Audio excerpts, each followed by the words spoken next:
دوجار عێراقیەکان بڕیاری خۆیاندا لە ڕێگای دەنگدانەوە کاندید و حیزبی دڵخوازی خۆیان هەڵبژار بۆ ئەوەی لە کابینەی نوێی حکومەتی عێراقیدا بەرگری لە مافەکانیان بکە.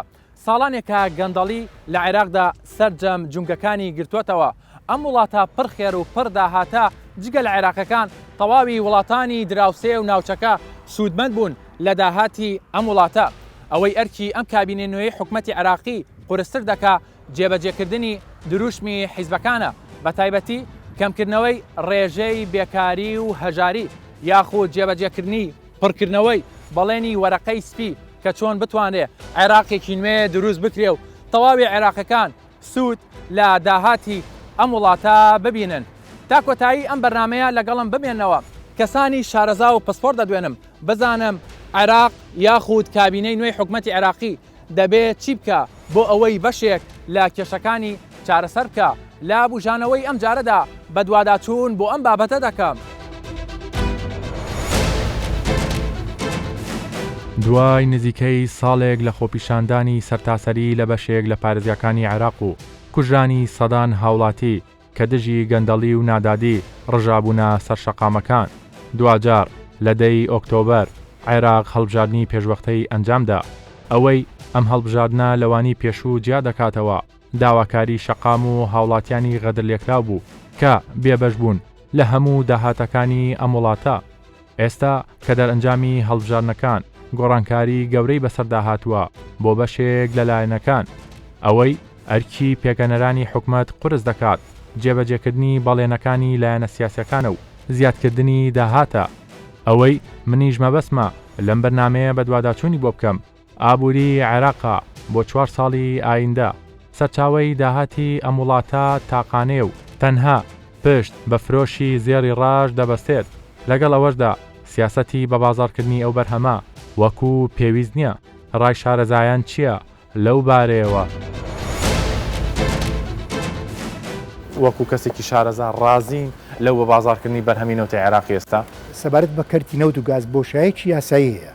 ڕشنووسی یاسای عێراقی نەوت و گاز لە 2007ەوە ئامادە کراوە، بەڵام دوای دەستکاری کرا لە دەرەوەی ئەو تەوافقانەی لایەنە سیاسیەکان بۆیە پەسەند نەکرا، نە لەلایەنی سیاسی نە لەلایەن مەجلیسشوورەی دەوڵەی عێراقی.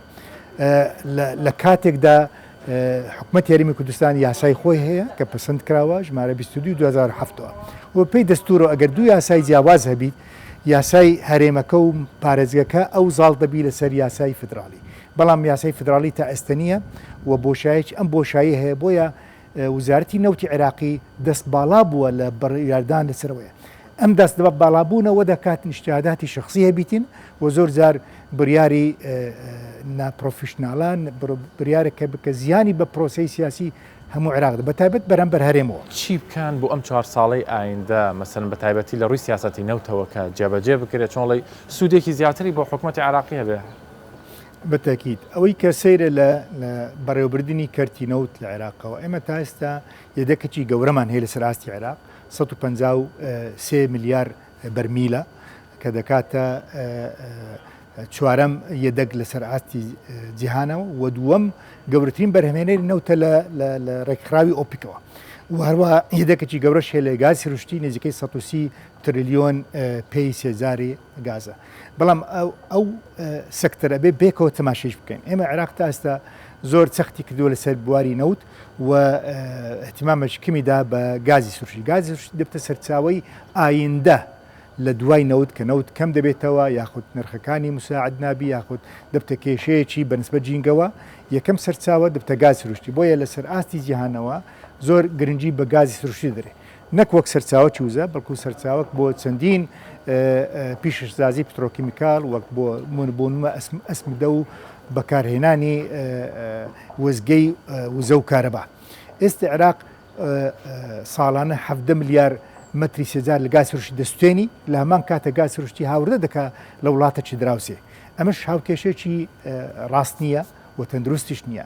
پێویست بوو لەو ساڵانەی ڕابردوو و بەرهێنانیش زۆر بکە لە کەرتی گاز سروشتی و ئێمە ببنە هەناردەی نەوت نەک هاوردەکردنی نەوت.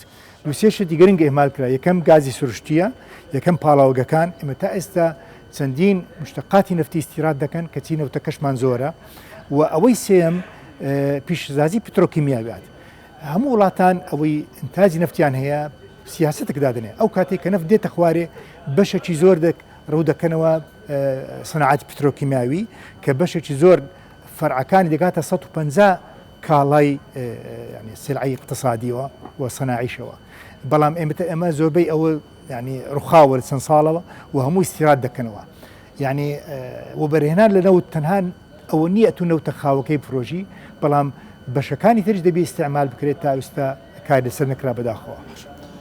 چی بکات بۆ 4 ساڵی ئایندە ئەو پێگەنەرانەی ئەوانی کە حکوومەتی نوێی عراقی پێک دێنن چۆن بتوانن داهاتەکانیان زیاکان لانی کەم هە لە ڕێی زێری ڕەشەوە بێت خۆی ئێستا خۆشبەختانە ئەو هەفتەی ڕابردوو لەگەڵ هەفتەشەوە بەرزبوونەی بەرچاو هاتووەنەوت تێپەر بوو لە $80 هەرچەندە لە یاسای بودجەی 2021 کە مانجی سێ ئیقرار کرا نرخەکەی ڕسمی $45 واتە نزیکەی 2 جاری ئەم سیارەیە ئەم زیادەیە کە دەبێتە لە داهاتەوە تقدیر دەکرێت خۆی ئمە کورتێنانی بودجەی عراقی 19 ملیارە تقریبا 3 چارێجی بەو زیادەی لەو چەند مانگەی داهاتوو تەختێ دەکرێت واتە عراق پێویستی بە قەرز نابیتەوە و گرنگە ئەو پارە زیادەی کە بۆی دێتەوە استیغلالی بکات لەو بەرهێنان لە چەندین پرۆژە کە داهاتی هەبی نەک لە مشاریعی ئیستێلاکی وشتیتر. سامانی سروشتی عراق ڕۆژانە 3 ملیۆن بەرمیل نەوت هەناردە دەکات خاوەنی 153 ملیار بەرمیل نەوتی یەدەگا دووەم گەورەترین هەناردەکاری وڵاتانی ئۆپیکە خاوەنی 130 تریلیۆن مەتر سێجا گازی سروشتیە گەنج و هێز و توانە کۆڵەکەی وڵاتە پێشکەوتوەکانە بەڵام ڕەنگە ئەم دۆخە بۆ عێراق 100% پێچەوانە بێت ڕێژەی بێکاری وەک تەوقێک لە گەردنی گەنجەکان ئاڵاوە و بەشی هەرە زۆری گەنجان بێکارن و کاریان دەست ناکەوێت بۆیە هەموو چاوەکان لەسەر ئەوەن لە ئەگەری پێکهێنانی حکومەت چی بۆ گەنجان دەکرێت یاخود چۆن توانای گەنجان سوودی لێوەربگیرێت ئایا دامەزراندن لە فەرمانگەکانی میری چارەسەری کێشەکان دەکات یاخود ڕێگا چارەی دیکە هەن کە دەتوانرێت حکومەت سوودی لێوەربگرێت. دەمانبینی لە کاتی خۆپیشاندانەکانە حکومەت یەکسەر کۆمەڵە بڕیاری دەردەکرد کۆمەڵە گەنجیان دادەمەزران دواتر بڕیاریان دەدا یەکەمەکانی زانکۆ پەیمانگاکان دابمەزرێن ئەوە تا مەسەن چۆن دەڵێ جوابێکی خۆپیشاندانیان داوت ئەوە تا ئێمە هەلی کار دەرەخسین لە کەرتی حکومیە ئایا بەڕێستان وەکو کەسێکی ئەکادمی ئەمە بە پەسەند کراو دەزانن؟ لە ڕاستیدا ئەمانە هیچی ناچێتە سەر چوارچێوەی چارەسەرێکی ڕیشەیی دیراسەکراو بەڵکو زیاتر لە کۆمەڵک کاردانەوەی حکوومەت بوو بۆ ئەو دۆخە لە ناکاوی کە تەقینەوەیەک تێدا بوو لە ناو خەڵکێکی زۆر هاتنە سەر شەقام کە داوای ئەویان دەکرد بۆیە بە بۆچوونی من دامەزراندنی 10,000 کەس 20,000 کەس 50,000 کەس زۆر زیاتریش لەوە چارەسەری کێشەی عراق ناکات و چارەسەری کێشەی گەنجانی عراقش ناکات بەڵکو وەکو کەسێک کە لە بواری بابلن بزنسە وەک مامۆستای زانکۆ کار دەکەین ئەوەی کە گرینگە حکوومەت بتوانێت ژینگەیەکی لەبار دروست کات بۆ گەنجەکان بتوانن ئەوان چۆن ڕۆڵ ببینن لە وڵاتەکە زیاتر چۆن لە ڕووی ئابوووریەوە بتوانن بەرەو پێش بچن ژینگەیەکی لەبار دروست کە تا ئەوان بتوان گەشە بکەن وەک لەوەی کە بە موچەیەکی ثابت دابمەزرێن و کلێنێک بگرن لە حکوومەت. ئەگەر عراق بە نمونەیەک وەربگرین ڕۆڵی گەنج تێیدا و ئایا توانای گەنج یاخود کۆمەلگایەکی گەنجین یاخود لە کۆمەلگایەکی لە نێوان بە تەمەنان یاخود زۆر گەنجین یاخود ئەوانە کۆمەلگای عراقی چۆن دەبینیت؟ زۆر سپاس بۆ پرسیارە تەبیعی سەرچاوەی مرۆی وەکێکە لە یەکێک لە گرنگترین سەرچاوەکان دادنێت بۆ پێکهێنانی ئابوورێکی بەهێز خۆشبەختانە دەوڵەتی عراق یەکێکە لە وڵاتە هەرە گەنجەکان لە ڕووی دانیشتوانەوە و با بڵێن دەکرێت زۆر جیاوازتر بێت لەوەی ئێستا هەیە یعنی باسی گەنج دەکەن لەگەڵەوەی کە سەرمایەیە گەنج بەڵام بەکارنەهێنان و بە گەرنەخستنی گەنجەکان مەترسێکی زۆر گەورەش دروستەکە لەسەر وڵاتەکە چونکە ئەمان پێویستیان بە ژانە پێویستیان بە ژانێکی گونجاوە بە دەتوانن بزان لە جیهان چی دەگوزارێت و ناشکرێت با بڵێن ئەم گەنجانە بێکار بن کە بێکار دەبن کۆمەڵێک کێشە و ئاستەنگی تری کۆمەڵایەتی سیاسی شت دێتە گۆڕێ و بوو جاری وا هەیە سەردەکەش بۆ لادانی گەنجەکان بۆ پەنابنە بەر هەنگاوی نادروست کە زۆر مکلف دەبێت لەسەر وڵاتەکە و داهاتووی وڵاتەکەش. ئەگەر پەرە بە بزنسی بچوو بدرێ لە کابینەی نوێیە مەسەرەن چ گۆڕانکاریەک ڕوودەدات بە تایبەتی لەسەر گەنجان ئەوانی کە بێ ئیشن ئەوانی کە داوای دادپەروەریان دەکردەوەی داوایان دەکرد کە ماف و حەقی خۆیان پێ بدرێت لە عێراقدا؟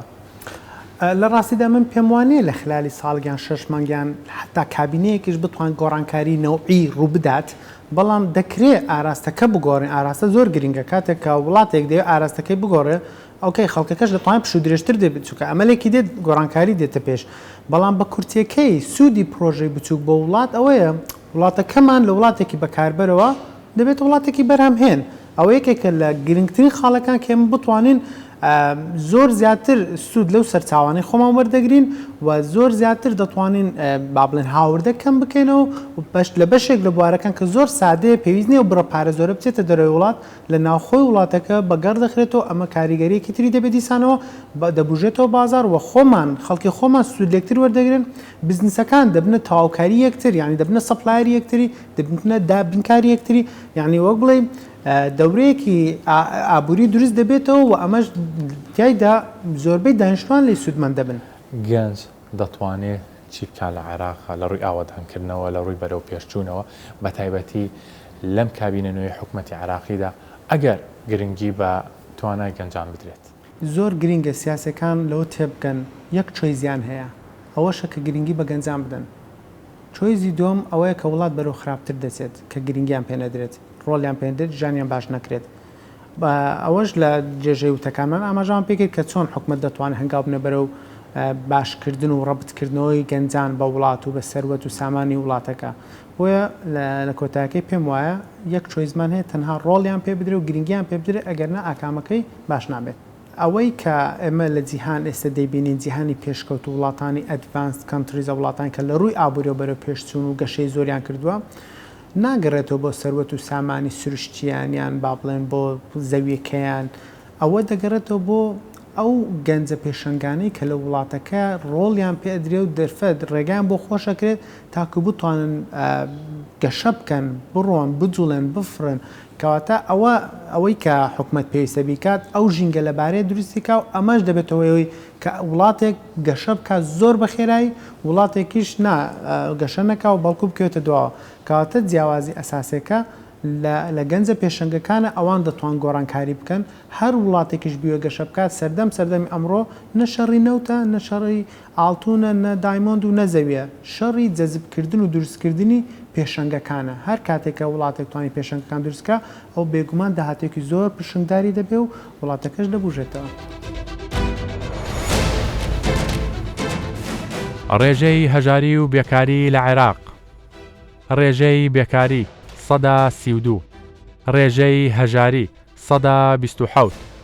ساڵانە لە عێراقدا 170,000 دەرچووی زانکۆ و پەیمانگاکان هەن. عێراق بە کۆمەڵگەیەکی گەنج هەژمار دەکرێت لە نێوان تەمەنەکانی 19 بۆ 62 ساڵی.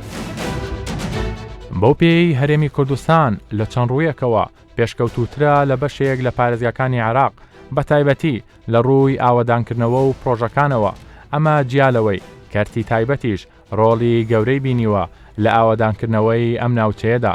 بەڵام ئەگەر بە شێوەیەکی گشتی تەماشا بکرێت هێشتا کۆمپانیەکانی هەرێمی کوردستان نەیانتوانیوە لە پارێزگاکانی دیکەی عێراق کار بکەن و ئەمەش بەهۆی نەبوونی ناسەقامگیری و ڕێگری لە بەردام کۆمپانیا ناوخۆیەکانی هەرێمدا. مەبەستمە کۆمپانیا ناوخۆیەکان بدوێنم بزانم ئەوان چی دەڵێن لەو بارەیەوە.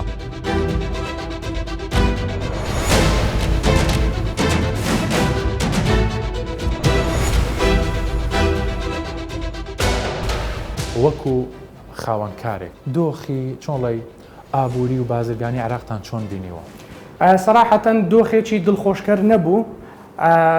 بەنمونە دەتوانین نەبوونی سەقامگیری وای کرد کە کۆمەڵی کۆمپانیا لێرانە نەتوانن هەنگاوی باش بنێن و بازنەی کارکردنیان فراوان بکەن و کارەکانیان بگوازنەوە بۆ ناوەڕاست و خواروی عێراق.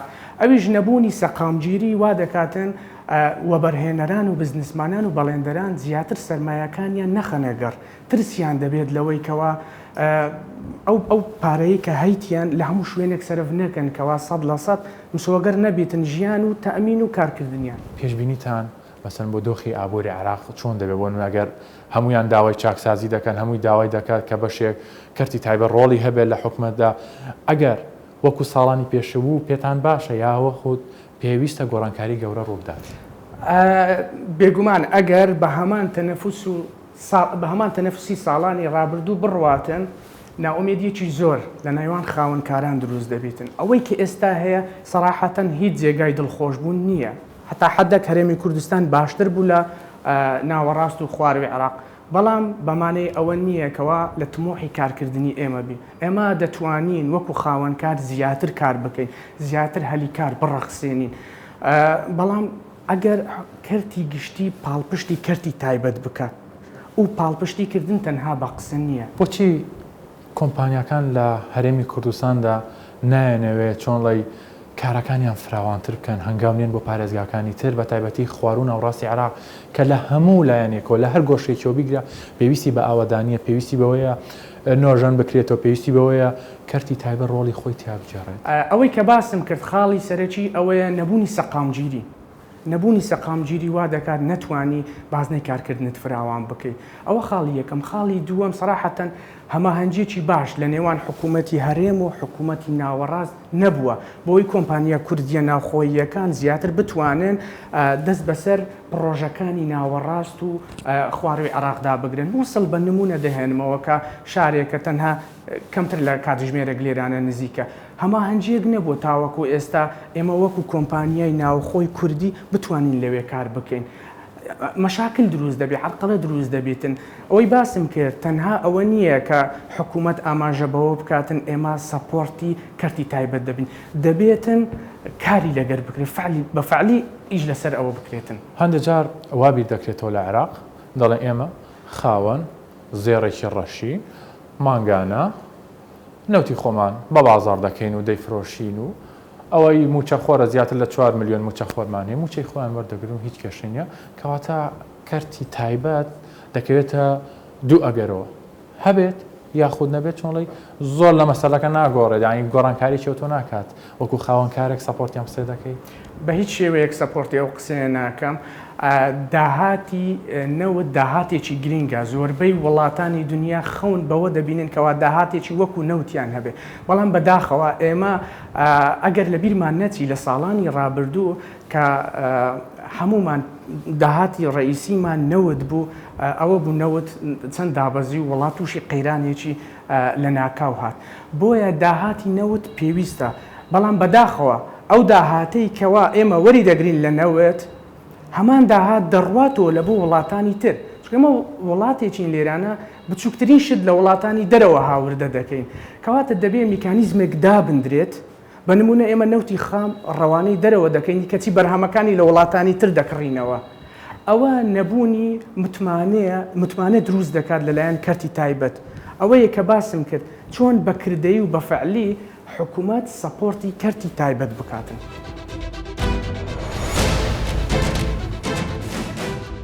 ئەوەی زیاتر کێشەکانی عێراقی قوڵتر کردوێتەوە لە ساڵانی ڕابردوو نەبوونی حکومەتێکی تۆکمە و کارا بووە لەلایەکی دیکەوە دەستوەردانی چەند حیزبێکی دیاریکراو بوو لە کاروباری حکومەت و بوونی هێزی میلیشیا و خۆسەپێن و ئەنجامدانی سەدان کاری نایەسایی بوو لە سەرجەم دام و دەستگاکانی حکومەت. بۆیە پێشبینیەکان چییە بۆ پێگەێنانی حکومەتێکی نوێی عێراق؟